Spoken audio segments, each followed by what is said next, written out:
আসসালামু আলাইকুম রহমতুল্লাহি ওয়া বারাকাতুহু। ফ্রান্স থেকে আমাদের এক ভাই প্রশ্ন করেছেন যে আমরা 3 ভাই মিলে একটা গরু কোরবানি করব। আমরা 3 ভাই, দেশে এক ভাই থাকে, এক ভাই আমি ফ্রান্সে আছে, আরেক ভাই কুয়েতে আছে। আমরা 3 ভাই মিলে আমরা একটা কোরবানি করব। তো আমরা জানি যে একটা গরুতে 7 ভাগা মানে 7 জন অংশগ্রহণ করতে পারি। তাহলে কি আমরা 3 ভাগে কি অংশগ্রহণ করতে পারবো না?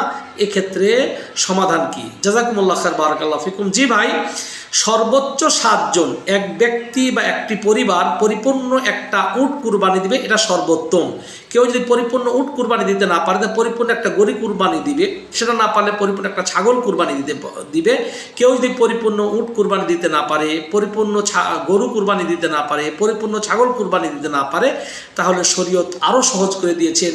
উটের 10 ভাগের অথবা 7 ভাগের 1 ভাগ, অথবা গরুর 7 ভাগের 1 ভাগ। এক ব্যক্তির পক্ষ থেকে 1 ভাগ যেমন বৈধ জায়েজ, ঠিক তেমনিভাবে গরুর একটি অংশকে, উটের একটি অংশকে একটি ছাগলের সমান করে দেওয়া হয়েছে। সুতরাং একটা ছাগল যেমন একটা পরিবারের জন্য যথেষ্ট, গরুর একটি ভাগ, উটের একটি ভাগ একটি ব্যক্তির পক্ষ থেকেও যেমন বৈধ জায়েজ, এক পরিবারের পক্ষ থেকেও বৈধ জায়েজ।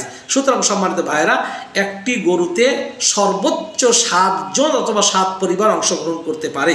সেই দৃষ্টিকোণ থেকে আপনারা 3 ভাই মিলে একটা গরু কুরবানি দিচ্ছেন, নিঃসন্দেহে দিতে পারবেন ইনশাআল্লাহ। মানে 7 ভাগ যেখানে জায়েজ, সুতরাং সেখানে 4 ভাগ, 3 ভাগ, 5 ভাগ করা এর চাইতে উত্তম। দিতে পারবেন, কোনো সমস্যা নাই। এর সাথে আর বলি যে 7 ভাগ হওয়াটা শর্ত নয়, এবং জোড় বেজোড়ের কোনো বিষয় নয় যে বেজোড় হতে হবে, হয় 3 ভাগ, নাহলে 5 ভাগ, নাহলে 7 ভাগ, এটাও শর্ত নয়।